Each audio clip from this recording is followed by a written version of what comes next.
अपने आत्माओं, जैसे आप जी देखते हो इस पृथ्वी के ऊपर कितने सुंदर मेवे हैं, यानी ड्राई फ्रूट जिनको कहते हैं, काजू किशमिश, और फ्रूट हैं सेब संतरे आम, और कितनी अच्छी हवा चलती है, कैसी अच्छी ऋतु बना रखी है, कभी वर्षा होती है, बढ़िया अन्न दे रखा है, दरियाएं बह रही हैं, और भी बहुत सी सुविधाएं दिन रात बन रही हैं। तो इन सब सुविधाओं को देखकर हम ये मान बैठे हैं कि जिस लोक में हम रह रहे हैं, ये भगवान जो हमारी इतनी सुविधाएं हमें दे रहा है, ये बड़ा दयालु और नेक है। इसने हमारे लिए कितनी सुविधाएं प्रदान कर रखी हैं। लेकिन जब हम भूल जाते हैं, जिस समय किसी परिवार का बेटा मरता है, किसी की बेटी मरती है, किसी के 3-3 सदस्य, 4-4 सदस्य और 5-5 सदस्य, पूरा कुल परिवार का परिवार नष्ट हो जाता है, तो फिर हम भूल जाते। तो उस समय हमें याद नहीं आता कि ये दयालु कहाँ से है जो ऐसे कैर ढा रहा है हमारे ऊपर। तो पुण्यात्माओं, हमारी बुद्धि इतना काम नहीं करती कि हम वहाँ तक सोच सकें ये कारण क्या है।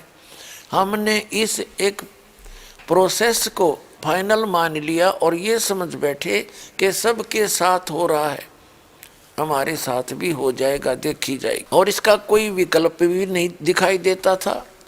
तो इसलिए हमने इस परंपरा को अंतिम मान लिया कि मृत्यु भी होनी है और जन्म भी होना है, और ये जो कुछ भी हो रहा है ये यहाँ का अटल नियम है। उस परमेश्वर ने आकर हमें ज्ञान दिया कि जहाँ आप रह रहे हो ये काल का लोक है।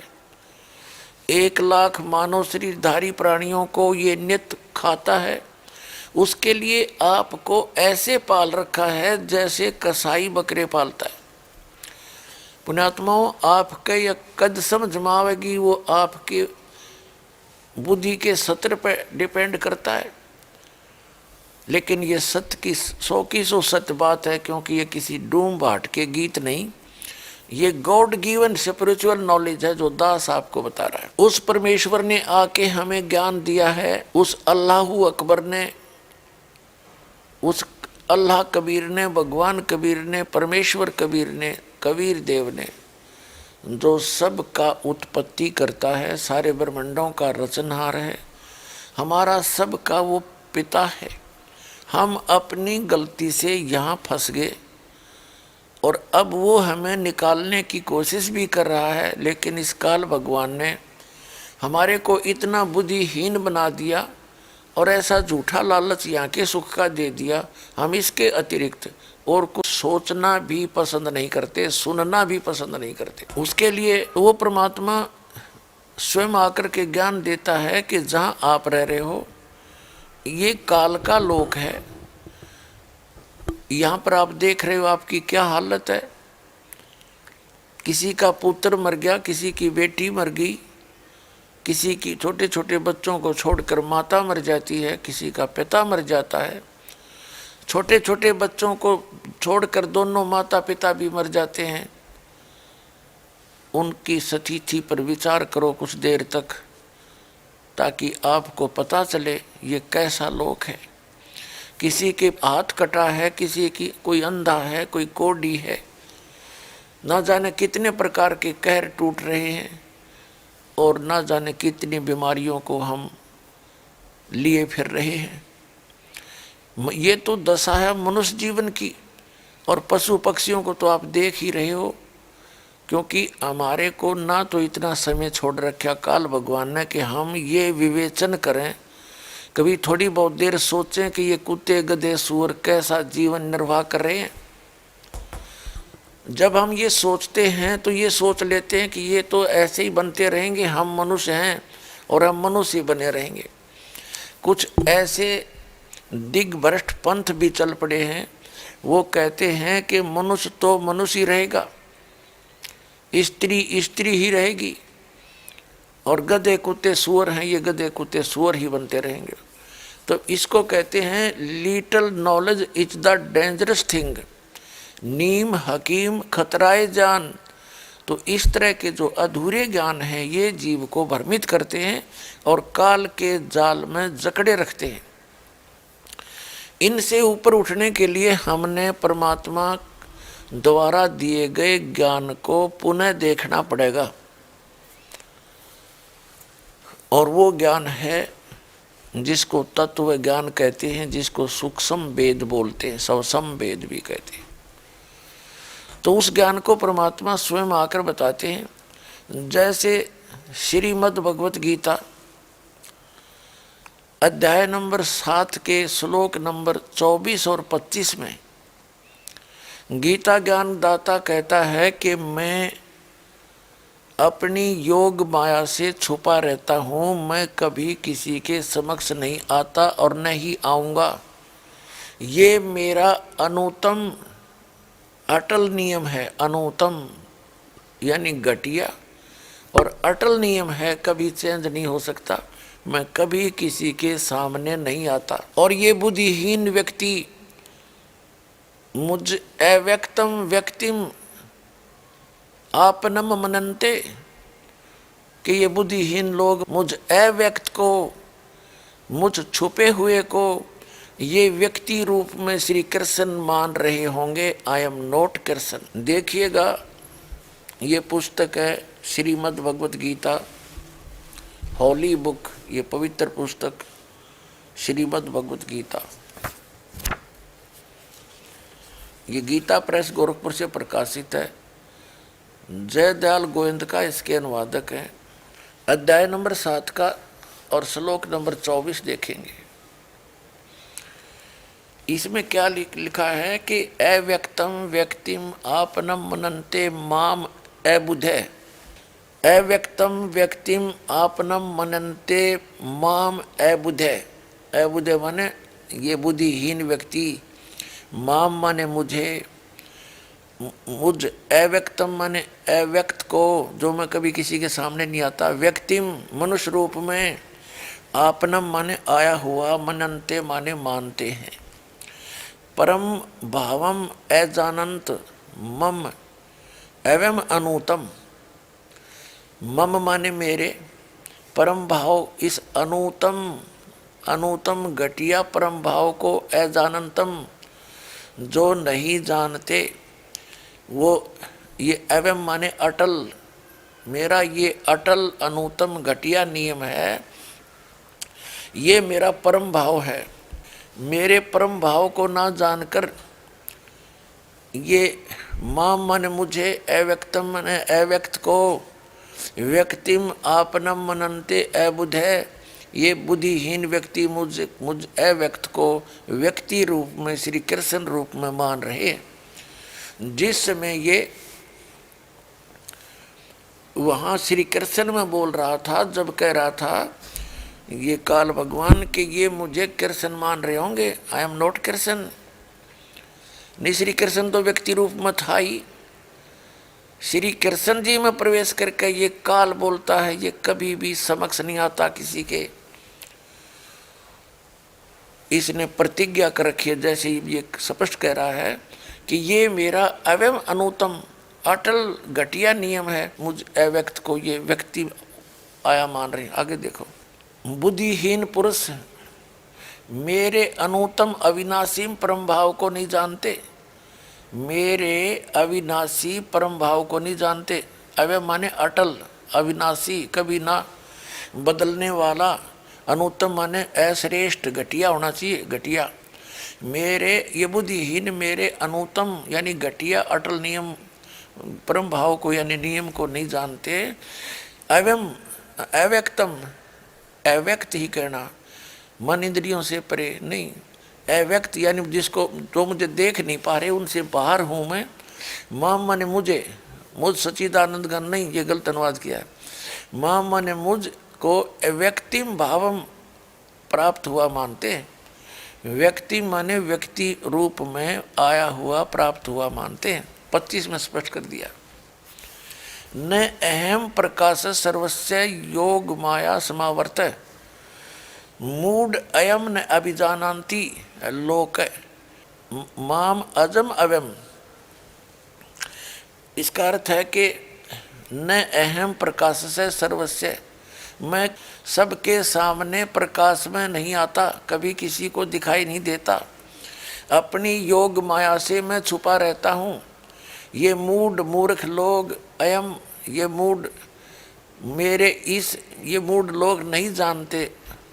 ये आगे दिखाता हूँ, अनुवाद इन्हीं का पढ़ लेते हैं। अपनी योग माया से छिपा हुआ मैं सबके प्रत्यक्ष नहीं होता, सबके सामने नहीं आता।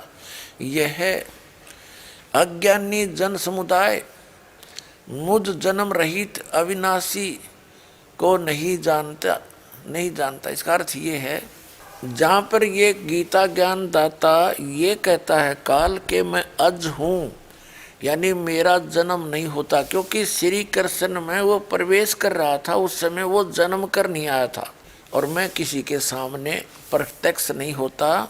और ये मूर्ख लोग जन समुदाय मुझे मेरे इस भाव को ना जानकर मुझे कृष्ण मान रहे होंगे। भावार्थ ये है कि गीता ज्ञानदाता कह रहा है कि मैं कभी किसी के सामने नहीं आता, ये मेरा अटल अनुतम, अनुतम माने घटिया, अवय माने अटल यानी अविनाशी, कभी समाप्त नहीं होता, ये फाइनल है। और ये मूर्ख जन समुदाय मेरे इस नियम को ना जानकर मुझे श्री कृष्ण के रूप में देवकी से जैसे जन्मा है, ये मुझे ऐसा जन्मा मान रहे हैं। जब वो श्री कृष्ण जी में बोल रहा था, कहता है कि मैं जन्म लेकर नहीं आया हूँ, मैं तो वैसे प्रवेश हुआ हूँ इसमें, और किसी के सामने मैं आता नहीं अपने वास्तविक रूप में। इसी प्रकार हजरत मोहम्मद जो मुसलमान धर्म के प्रवर्तक माने जाते हैं, जब वो ऊपर गए, कहते हैं अल्लाह ने पर्दे के पीछे से बात करी और नमाज आदि करने का आदेश दिया। पुण्यात्माओं, यदि परमात्मा निराकार है जैसा वो मानते हैं तो पर्दा करने की क्या जरूरत थी, वैसे आकाशवाणी कर देता। और आकाशवाणी भी करेगा कोई तो वो निराकार नहीं हो सकता, साकार बिना आकाशवाणी होगी कैसे। आवाज़ कहीं से आ रही है, जैसे हम यहाँ आकाशवाणी सुनते हैं किसी टेप के माध्यम से, या वैसे भी सुनते हो तो कहीं ना कहीं से वो रिले हो रही है, उसका स्थान है, वहाँ कोई वक्ता है या कोई टेप चल रहा है। इसी प्रकार ये कभी किसी के सामने नहीं आता। और यही भगवान, इसी को हिंदू धर्म के वेद के मानने वाले धर्मी पुरुष इसको अपना परमात्मा मानते, इससे ऊपर किसी को नहीं मानते। और ऐसे ही मुसलमान धर्म के व्यक्ति उसी को अल्लाह मानते हैं जिसने पर्दे के पीछे से बात करी, वो सामने नहीं आता किसी के। और श्रीमद् भगवद गीता अध्याय नंबर 7 के श्लोक 24 और 25 में इसने कंसेप्ट क्लियर कर दिया कि मैं अपनी योग माया से छुपा रहता हूँ, मैं कभी किसी के समक्ष नहीं आता, ये मेरा अटल घटिया नियम है। अगर ये हमारा पिता है और पिता छुपा रहे तो उसमें कोई दोष है, वो सामने क्यों नहीं आ रहा। जैसे हमारा पिता है कबीर साहब, अल्लाहू अकबर, वो हमारे सामने रहता है, आ जाता है या आता है, हमें संभालता है, समक्ष प्रत्यक्ष मिलता है, लेकिन हम उनको पहचान नहीं पाते, क्योंकि इस काल भगवान ने अपने सतर के अपना ज्ञान देकर भेजे हुए ये पैगंबर और ये जितने भी ऋषि मुनि संत मंडलेश्वर, ये सारे ब्रह्म तक की साधना बताने वाले हैं, और कुछ इससे भी नमन सतर के इन देवी देवताओं का ज्ञान प्रचार करते हैं, जिस कारण से हम परमात्मा को पहचान ही नहीं पा रहे। क्योंकि इन सभी ने एक सिद्धांत दृढ़ कर दिया, इन सभी ने मिलकर एक सिद्धांत दृढ़ कर दिया हमारे लिए कि परमात्मा निराकार है, और जबकि हमारे सारे सदग्रंथ कहते परमात्मा साकार है। तो इस लोक वेद दंत कथा के आधार से हम अपने भगवान को पहचान नहीं सके, जो हमारे अंग संग रहा करते थे। यही कारण बना रहा अभी तक हम परमात्मा से दूर रहे। और अब वो समय आ गया है कि हम परमात्मा को अब पहचान लेंगे और इस काल को काल के सतर का, ब्रह्म को ब्रह्म के सतर का हम मालिक मानते हैं और इसके नियम से हम परिचित हो चुके हैं। इसका नियम है जन्म और मृत्यु सदा बनी रहेगी यहाँ के रहने वालों की, और यहाँ कोई जीव सुखी नहीं हो सकता क्योंकि ये सुख स्थान नहीं है। इस कारण से ये गीता ज्ञानदाता कहता है, श्रीमद् भगवत गीता अध्याय नंबर 11 के श्लोक नंबर 21 में, इसमें क्या बताया कि अर्जुन ने देखा कि हे भगवान, जब उन्होंने विराट रूप दिखाया इस काल ने कि ये है मेरा ओरिजिनल रूप है और इसको तेरे अतिरिक्त पहले कभी किसी ने नहीं देखा और ना ही आगे कोई देख सकता, और ये मेरा विराट रूप है। जब अर्जुन सीधे हाथों नहीं मान रहा था, युद्ध करने के लिए तैयार नहीं हो रहा था और आगे से आगे प्रश्न करता जा रहा था, उस समय उसको डराने धमकाने के लिए ऐसा भयंकर रूप दिखा दिया। अर्जुन जैसा योद्धा भी कांपने लग गया थर थर। और क्या दिखाया कि ये सभी जितने भी व्यक्ति हैं सबको मैं खा रहा हूँ, सब मेरे मुंह में आ रहे हैं। तो अर्जुन कह रहा कि ये भगवान, आप तो इन देवताओं को भी खा रहे हो, आप तो इन ऋषियों को भी खा रहे हो जो आप ही के गुणगान कर रहे हैं वेदों के मंत्रों के आधार से। तो 11वें अध्याय के 32वें श्लोक में गीता ज्ञानदाता श्री कृष्ण में प्रवेश करके बोल रहा है, वो काल कहता है कि मैं तो भाई काल हूँ और सब न खाऊंगा और सबके खाने के लिए अब प्रवृत्त हुआ हूँ, सबका नाश करने के लिए। ये जितने भी सैनिक हैं, जितने भी योद्धा हैं, युद्ध के लिए आए हैं, तू ना लड़ेगा तो भी मार दूंगा इनको मैं। तेरे को तो नियमत नियमत बनाया है, मैं काल हूँ। देखना श्रीमद् भगवत गीता अध्याय नंबर 11 का और श्लोक नंबर 21। वे ही देवताओं के समूह आप में प्रवेश करते हैं, कुछ भयभीत होकर हाथ जोड़कर आपके नाम और गुणों का उच्चारण करते हैं। महर्षियों और सिद्धों के समुदाय कल्याण हो ऐसा कहकर उत्तम उत्तम स्तोत्रों द्वारा आपकी स्तुति कर रहे हैं और आप उनको खा रहे हो। अब अर्जुन कह रहा है कि ये भगवान, मैं देख रहा हूँ कि ये देवता आपके अंदर प्रवेश कर रहे हैं और भयभीत होकर जो शेष बचे हुए हैं सिद्ध और ऋषि आपसे स्तुति कर रहे हैं, कल्याण हो, मंगल हो, मंगल हो, बख्श दो, बख्श दो। आप सबको खा रहे हो। अब 11वें अध्याय का गीता जी में, श्रीमद् भगवत गीता का 11वें अध्याय का 32वें श्लोक में यह स्वयं कहता है कि लोकों का नाश करने वाला, लोकों का नाश करने वाला बड़ा हुआ काल हूँ। काल है, महाकाल नहीं, बड़ा हुआ काल हूँ।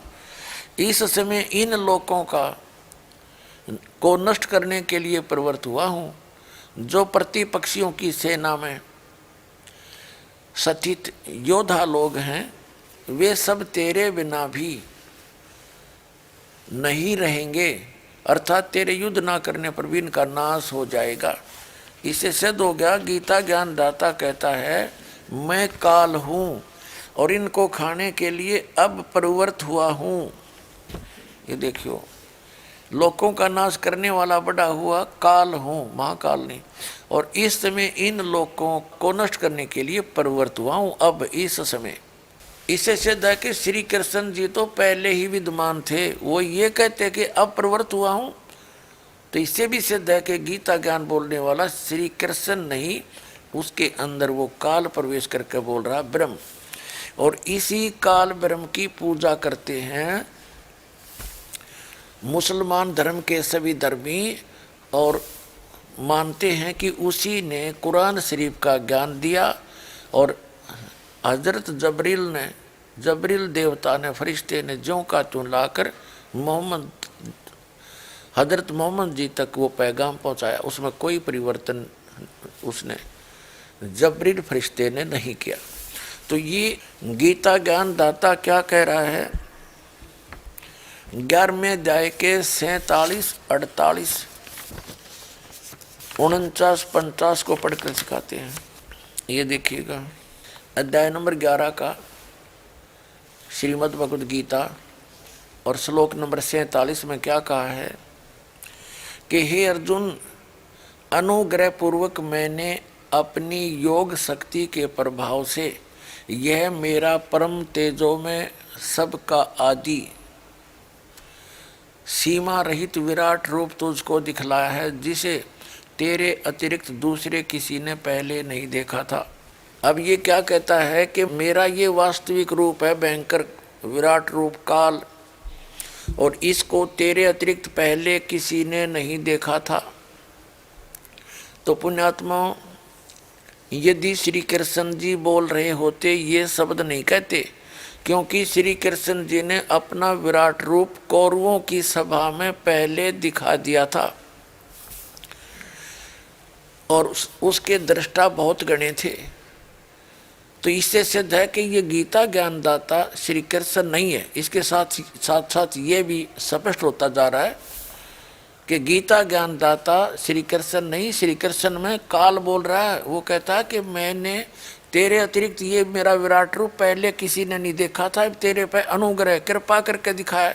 और फिर फाइनल करता है कि मेरा जो ओरिजिनल रूप है ब्रह्म का, ब्रह्म कहो, काल कहो, ज्योत स्वरूपी निरंजन कहो, सरपुरुष कहो, सरब्रह्म कहो, तो ये कहता है कि मैंने जो अब मेरा वास्तविक रूप तुझे दिखाया है, इस तेरे अतिरिक्त पहले किसी ने नहीं देखा था। अगर श्री कृष्ण जी होते तो ये शब्द नहीं कहते, क्योंकि श्री कृष्ण जी पहले कौरवों के स्वभाव में अपना विराट रूप दिखा चुके थे। इससे भी सिद्ध है कि ये काल बोल रहा है, श्री कृष्ण नहीं बोल रहा, श्री कृष्ण में बोल रहा है वो काल। और फिर ये भी स्पष्ट कर रहा है ये कि मेरी प्राप्ति, मेरे दर्शन न वेदों में वर्णित विधि से, न किसी जप से, न तप से, न किसी क्रियाओं से कभी भी किसी को नहीं हो सकते। इति सिद्धम, तो वेदों में वर्णित विधि से, इन जो ओम नाम का जाप है वेदों में, यजुर्वेद अध्याय नंबर 40 के मंत्र 15 में स्पष्ट किया है, वायु अनिलम अथिदम भस्मांतम शरीरम ओम कर्तु समर किलबे समर कर्तुम समर। तो उसमें ओम नाम का जाप के प्रति करने का प्रावधान है। काम करते करते करो, विशेष कसक के साथ करो, मनुष्य जीवन का प्रथम कर्तव्य मानकर ओम नाम का जाप करना चाहिए। ये साधना है ब्रह्म सत्र की, और इससे परमात्मा प्राप्ति नहीं हो सकती। ये स्पष्ट कर रहा है कि मेरी प्राप्ति, मेरे रूप के दर्शन में भगवान प्राप्ति न वेदों में वर्णित विधि से, न किसी जप से, न तप से, न किसी क्रियाओं से कोई नहीं कर सकता, कभी नहीं हो सकती। अब देखिएगा, ये है श्रीमद् भगवत गीता अध्याय नंबर 47। आपने पढ़ा कि हे अर्जुन, अनुग्रह पूर्वक यानी कृपा करके मैंने अपनी योग शक्ति के प्रभाव से यह मेरा परम तेजो में सबका आदि सीमा रहित विराट रूप तुझको दिखलाया, जिसे तेरे अतिरिक्त पहले किसी ने नहीं देखा था। हो गया स्पष्ट। अब साफ कहता है कि ये मैंने कृपा करके दिखा तेरे को, तेरे से पहले किसी ने नहीं देखा था। तो श्री कृष्ण तो पहले कौरवों की सभा में दिखा चुके थे। अब आगे क्या कहता, 11वें अध्याय के 48वें श्लोक में श्रीमद् भगवत गीता अध्याय नंबर 11 के श्लोक 48 में, हे अर्जुन, मनुष्य लोक में इस प्रकार विशाल रूप वाला मैं न तो वेदों और यज्ञों के अध्ययन से, न दान से, और न क्रियाओं से, और न उग्र तपों से तेरे अतिरिक्त दूसरे द्वारा देखा जा सकता हूँ। इसने ये भी स्पष्ट कर दिया है कि न तो ये इसमें स्पष्ट कर दिया कि न तो वेद यज्ञ ज्ञान अध्ययन न दानई न च क्रिया भी न तपो भी उग्रम एवं रूपम सक्यम अहम नरलोके द्रष्टुम तत् अन्येन कृप प्रवीर।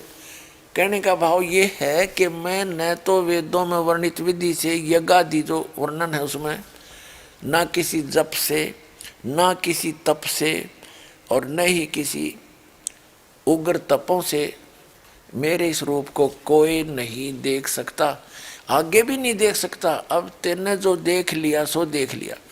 फिर अर्जुन घबराया हुआ था, उसने कहा कि हे भगवान, मैं आपके इस रूप को देखकर भयभीत हो गया हूं, मैं सहन नहीं कर पा रहा, आप अपने चतुर्भुज रूप में आइए। क्योंकि अर्जुन श्री कृष्ण अर्थात श्री कृष्ण जी इज विष्णु, वो मान रहे थे श्री कृष्ण ही विष्णु हैं, ये विष्णु और विष्णु मान रहे थे उनको, इसलिए उन्होंने कहा कि आप अपने उसी चतुर्भुज रूप में आइए। ये देखिएगा गीता अध्याय नंबर 11 का श्लोक नंबर 48 है। 48 हमने पढ़ लिया। मैं नहीं देखा जा सकता हूँ न तपों से, न क्रियाओं से, न वेद में वर्णित यज्ञों और अध्ययन मात्र से, न दान से, न किसी क्रियाओं से, न तप से। फिर कहा है 49 में, गीता अध्याय नंबर 11 के श्लोक 49 को पढ़ रहे, मेरे इस प्रकार के इस विकराल रूप को देखकर तुझको व्याकुल नहीं होना चाहिए। ये खुद कहे, मेरे विकराल रूप को देखकर, बूढ़े रूप को, भयंकर रूप को देखकर तुझको व्याकुल नहीं होना चाहिए और मूढ़ भाव को नहीं होना चाहिए, और तू भय रहित और प्रतियुक्त मन वाला होकर इस मेरे इस शंख चक्र गदा पद्म युक्त चतुर्भुज रूप को फिर देख। अब संजय कह रहा है कि वासुदेव भगवान ने, क्योंकि संजय उसको कृष्ण मान रहा था, वासुदेव भगवान ने, श्री कृष्ण ने अर्जुन के प्रति इस प्रकार कहकर फिर वैसे ही अपने चतुर्भुज रूप को दिखलाया, और फिर महात्मा श्री कृष्ण ने सौम्य मूर्ति होकर इस भयभीत अर्जुन को धीरज दिया। अब क्या बता रहा है, संजय को दिव्य दृष्टि प्राप्त हुई थी व्यास जी से। अब संजय वहां बैठा देख रहा है युद्ध के मैदान में क्या गतिविधि हो रही है। अब संजय कह रहा है कि फिर महात्मा कृष्ण, तो कृष्ण मान रहा था उसको, फिर उसने पहले चतुर्भुज रूप दिखाया और फिर अपने 2 भुजा वाले रूप में हो गया। अब अर्जुन ने कहा 11वें अध्याय के 51वें श्लोक में गीता में कि अब मैं आपके इस नर रूप को, श्री कृष्ण को देखकर मैं कुछ शांत हो गया हूँ। देखिए श्रीमद् भगवद गीता अध्याय नंबर 11 का श्लोक नंबर 51, 50 हमने पढ़ लिया। हे जनार्दन, आपके इस अति शांत मनुष्य रूप को देखकर अब मैं स्थिर चित्त हो गया हूँ, अपनी स्वाभाविक स्थिति को प्राप्त हो गया हूँ। अब 52 में क्या कहा है, अब काल भगवान बोला श्री कृष्ण में, मेरा जो चतुर्भुज रूप तुमने देखा है यह है सुदर्शन, अर्थात इसके भी दर्शन बड़ी मुश्किल से होते हैं, और देवता भी सदा इस रूप के दर्शन की आकांक्षा करते हैं। 53 में क्या कहा है, जिस प्रकार तुमने मुझको देखा है इस प्रकार चतुर्भुज रूप वाला मैं न वेदों से और न तप से, न दान से और न यज्ञ से देखा जा सकता हूँ। फिर क्या बताता है 54 में, परंतु हे परंतम अर्जुन, अनन्य भक्ति के द्वारा इस प्रकार चतुर्भुज रूप वाला मैं प्रत्यक्ष देखने के लिए, तत्व से जानने के लिए तथा प्रवेश करने के लिए अर्थात भी शक्य हूँ। और प्रवेश करने के लिए अब किसका क्या अर्थ है? गीता ज्ञान दाता कह रहा है कि जो मेरा तूने चतुर्भुज रूप देखा, श्री विष्णु जी का, श्री ब्रह्मा जी का, श्री शंकर जी के चतुर्भुज रूप को तो आम देवता देखता रहता है। अब ये काल कह रहा है कि जो मेरा चतुर्भुज रूप भी तूने देखा, ये भी किसी जप से, किसी तप से, ना वेदों वर्णित विधि से, ना ज्ञान से, ना ध्यान से, ना दान से मुझे कोई नहीं देख सकता, क्योंकि ये ऐसे स्थान पर रहता है। आपको चित्र भी दिखा कई बार, तो वहां जाना ना किसी देव के बस का है, ना ब्रह्मा विष्णु महेश वहां जा सकते हैं। जहां इसने ब्रह्मलोक के अंदर एक ऐसा स्थान बना रखा है, वो इसका गुप्त और सीक्रेट प्लेस है, बिल्कुल गुप्त है और वहाँ कोई नहीं जा सकता। तो वहाँ ये चतुर्भुज रूप में रहता है। श्री ब्रह्मा का रूप बना लेता है, कभी अपने पुत्र विष्णु का रूप बना लेता है, कभी शिव का रूप बना लेता है। आपने श्री मद देवी पुराण में तीसरे स्कंद में दास ने आपको बहुत बार दिखाया है, समय आने पर दिखाएंगे। जब ब्रह्मा विष्णु महेश को सचेत किया, इन्होंने पहले अचेत कर रखा था, इनको उत्पन्न करके श्री दुर्गा जी और इस काल ब्रह्म के संयोग से, ये दोनों साकार हैं, दुर्गा भी साकार है और यु काल रूपी ब्रह्म भी साकार है, नर आकार है। इन दोनों के संयोग से जब ब्रह्मा विष्णु महेश जी की उत्पत्ति होगी, इनको अचेत रखा हुआ था कोमा में, और जब ये युवा हुए तीनों को सचेत कर दिया, फिर इकट्ठा कर दिया और फिर दुर्गा ने एक विमान भेजा इनके पास कि इसमें बैठो और तुम्हें कुछ मैं अद्भुत दृश्य दिखाती हूँ। वो विमान काल के द्वारा भेजा गया था दुर्गा का, और उसका एक संकेत है, इसने दुर्गा को डरा धमका रखा है कि खबरदार जब मेरा भेद बता दिया था। दुर्गा को मालूम है वो कहाँ रहता है, लेकिन उसकी आज्ञा के बिना वो वहाँ जा नहीं सकती उस लोक में, उसका अलग लोक नीचे ही है। तो वो कह रही है, उसने कहा कि तुम इस विमान में बैठो और तुम्हें आज ऊपर के अद्भुत दृश्य दिखाती हूँ। ऊपर को लेकर गई तो क्या देखा, जब ऊपर विमान पहुंचा तो क्या देखा, एक ब्रह्मा और देखा। तो विष्णु जी और शंकर जी पूछने लगे ब्रह्मा जी से कि ये ब्रह्मा और कौन है। तब ब्रह्मा जी ने कहा कि मुझे नहीं मालूम ये ब्रह्मा कौन है, चतुर्भुज रूप में बैठा था।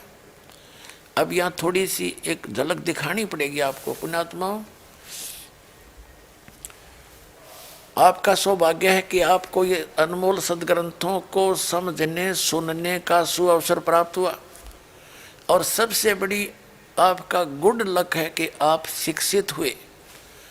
इस शिक्षा का यदि एकमात्र कोई योगदान है तो आपको परमात्मा पहचानने के लिए समझ लेना, ये रोजी रोटी का कोई बड़ा काम नहीं है। यदि कोई बड़ा अधिकारी बन गया, एमएलए एमपी मंत्री बन गया, प्रधानमंत्री बन गया, वो तो उसके पूर्व के संस्कार हैं, वो अनपढ़ भी बन जाया करते पहले ये तो। और कहने का भाव है कोई आईएएस आईपीएस और अन्य डॉक्टर इंजीनियर भी बन गए तो किस लिए, क्या करोगे बनकर? माया जोड़ोगे, कोठी बना लोगे, बैंक में जमा कर दोगे, और एकदम मृत्यु हो जाए फिर गधा बनकर वहीं खड़े पाओगे जहाँ से शुरू हुए थे। इस शिक्षा का केवल ये काम नहीं है, दास नहीं मानता इसको।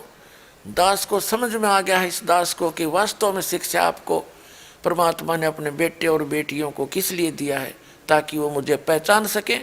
क्योंकि प्रत्येक धर्म के पुण्यात्मा अपने अपने सदग्रंथों को सही मानते हैं और ये भी मानते हैं कि हमारे धर्मगुरु इन्हीं में से हमें ज्ञान दे रहे हैं। लेकिन अब हमें पता चला कि हमारे धर्मगुरुओं को, वर्तमान के धर्मगुरुओं को तो पता भी नहीं इसमें वास्तविकता लिखी क्या है, और पढ़ते हैं तो समझ नहीं सके वो वास्तविकता को। उसको समझाने के लिए दास को भेजा और आपको शिक्षित किया। ये ऐसे सुंदर कैसे अच्छे इंस्ट्रूमेंट, ये उपकरण बनवा दिए, प्रोजेक्टर बनवा दिया, परमात्मा की देन है। ये टीवी चैनल बनवा दिए इलेक्ट्रॉनिक, ये गॉड गिवन है आपके लिए, आपके ऊपर रहम किया भगवान ने। नहीं तो ये आपस में अटपट करके कोई कुछ बकता था, कोई कुछ कह रहा था आपस में। वो जो ज़्यादा जल्दी जल्दी बोलता था, ज़्यादा संस्कृत बोलता था, हम सोच लेते थे ये सही बोल रहा है, और बोल रहे थे दोनों झूठ। अब पता चला अगर सच्चाई होती तो आज तक हमारे सामने आती सदग्रंथों की, किसी को नहीं पता था। पहले जमाने में जो ज़्यादा संस्कृत बोलता था उसकी वैल्यू थी, और वर्तमान में इसके विपरीत हो गया। जो अंग्रेजी में बोलता है हम उससे घना प्रभावित होते हैं कि ये तब विद्वान न पढ़ा है, खाक विद्वान है। भाषा का क्या योगदान है? भाषा का इतना ही योगदान है कि अपने विचारों को दूसरे तक पहुंचाना। अब जैसे ये भ्रमित करने वाले व्यक्ति कहते हैं, लेकिन अब इनकी दाल गले नहीं, क्योंकि परमात्मा ने वो समय फिक्स कर रखा है, वो आ चुका है। ये कहते हैं कि रामपाल को संस्कृत नहीं आती और ना ही कोई शुद्ध भाषा का प्रयोग करता। पुण्यात्माओं, ये उनकी सिर्फ आपको बरगलाने की विधि है। अब उनकी वो चले नहीं, क्योंकि जैसे एक वैद्य है, डॉक्टर है, और वो रोगी को कहता है कि ले ये टेबलेट ले जा, इस दिन को खा ले। अब वो रोगी इंग्लिश जानता नहीं, वो न सोचे टेबलेट क्या न कहे है, तो उसको हम अगर देसी भाषा में उसी की लैंग्वेज में समझाया था कि ये गोली है और ये गोली ऐसे ऐसे खानी है, तो आसानी तो समझेगा। और गोली की जगह जैसे हम अपने देसी लैंग्वेज में बोलते हैं, ले भाई ये 2 गोली हैं, गोली, हम गोली भी ना बोलते, गोली के हैं, 1 गोली सुबह ले लिए, 1 गोली सांझ ने, उसको और जल्दी समझेगा क्योंकि वो उस भाषा से ही परिचित है। तो इनकी बकवादों में ना आना कि उसने ये नहीं आती। अगर क्या मैं अंग्रेजी नहीं जानता, आई वॉज जूनियर इंजीनियर, लेकिन उस इंग्लिश को बोलकर मैं समझाऊंगा किसने?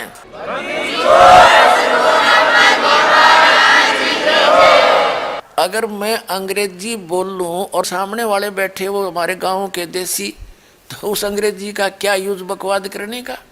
उन्हीं की लैंग्वेज में समझाया जाए तो वो जल्दी समझेंगे। उसका यही रिजल्ट हुआ है कि अपनी मातृभाषा में यानी लोकल लैंग्वेज में ये ज्ञान दिया, आज ये सब समझ गए और शिक्षित हैं, पढ़ के सुना दिया, आपको दिखा दिया, प्रोजेक्टर लगवा दिया भगवान ने आपके लिए, तो 2 मिनट में समझ में आ गया।